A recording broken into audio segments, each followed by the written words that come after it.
Assalamualaikum warahmatullahi wabarakatuh. Di sini saya akan membahas tentang keamanan informasi, etika profesi, dan dampak sosial IT.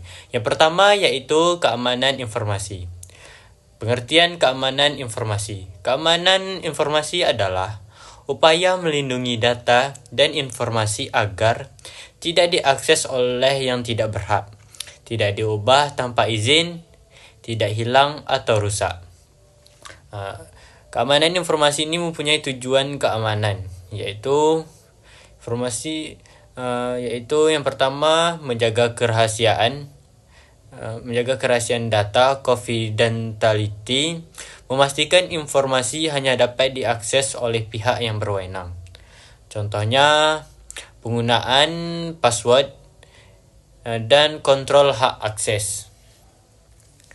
Menjamin keakuratan informasi, integriti, memastikan data tetap benar, lengkap dan tidak berubah tanpa izin.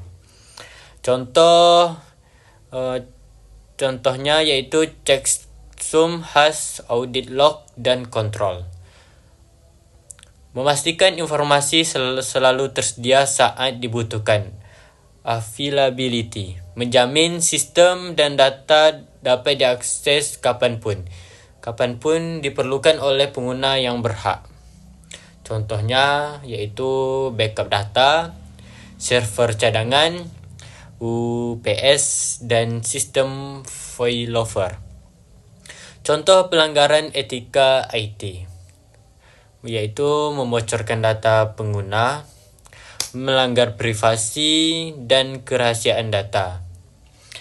Tindakan ini bisa merugikan individu maupun organisasi dan melanggar hukum. Perlindungan data menggunakan software bajakan. Menggunakan software bajakan ini yaitu melanggar hak cipta dan lisensi perangkat lunak. Selain ilegal, juga berisiko bahwa malware atau celah keamanan. Menyebarkan informasi palsu atau hoax. Melanggar etika informasi karena dapat menyesatkan, menimbulkan keresahan dan merugikan banyak pihak. Selanjutnya, menghack sistem tanpa izin. Merupakan tindakan ilegal dan melanggar keamanan, meskipun tujuannya sekedar mencoba atau iseng. Prinsip keamanan informasi atau CIA. Confidentiality dalam kurung yaitu kerahasiaan. Data hanya boleh diakses oleh pihak yang berwenang. Integriti, keutuhan.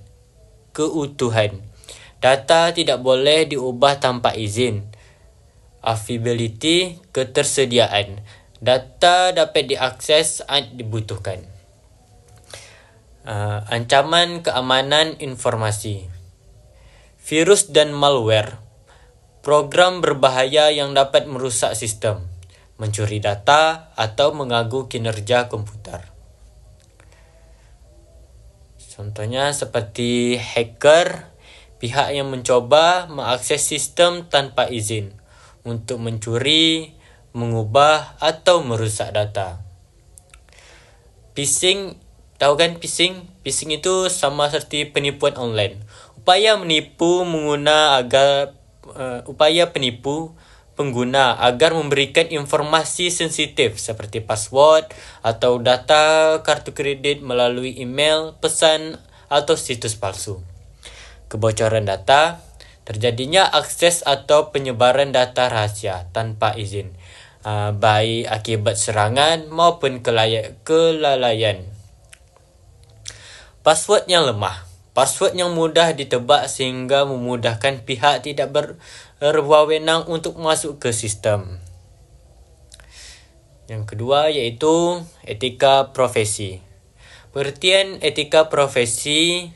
Etika profesi adalah aturan dan nilai moral yang harus dipatuhi oleh seseorang dalam menjalankan pekerjaan secara profesional. Tujuan etika profesi menjaga kepercayaan masyarakat. Etika memastikan teknologi digunakan secara bertanggung jawab sehingga masyarakat merasa aman dan percaya. Mencegah penyalahgunaan keahlian. Keahlian di bidang harus digunakan untuk tujuan yang benar, bukan untuk merugikan orang lain atau melanggar hukum. Menunjukkan sikap profesional. Etika mencerminkan tanggung jawab, kejujuran, dan integritas seseorang profesional TI dalam bekerja. Melindungi pengguna teknologi. Etika membantu memastikan hak privasi dan keamanan pengguna tetap terjaga.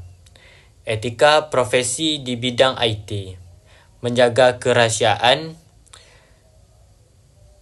menghormati privasi dan melindungi data agar tidak disalahgunakan atau bocor. Tidak melakukan plagiarisme, menghargai karya orang lain dengan tidak menyalin tanpa izin dan selalu mencantumkan sumber. Tidak menyalahgunakan sistem. Menggunakan sistem dan akses yang dimiliki sesuai dengan tujuan dan aturan yang berlaku. Bertanggung jawab atas pekerjaan. Menjalankan tugas dengan jujur, profesional, dan siap bertanggung jawabkan ke hasil kerja. Yang ketiga itu contoh pelanggaran etika IT. Membocorkan data pengguna, melanggar privasi dan kerahasiaan data, serta dapat merugikan pengguna dan organisasi. Menggunakan software bajakan. Melanggar hak cipta dan lisensi serta berisiko terhadap keamanan sistem. Menyebarkan informasi palsu, tidak etis karena menyesatkan dan dapat menimbulkan kepanikan dan merugikan banyak pihak. Menghack sistem tanpa izin. Tindakan ilegal yang melanggar keamanan dan hak kepemilikan sistem. Contoh penerapan etika IT. Menggunakan software resmi, mematuhi lisensi dan hukum, serta menghindari risiko keamanan dan software ilegal. Menghormati hak cipta, menghargai karya orang lain dengan tidak melakukan plagiarisme dan mencantumkan sumber. Mengamankan data klien, menjaga kerahasiaan dan keutuhan dan keamanan data klien dari akses tidak sah. Bekerja jujur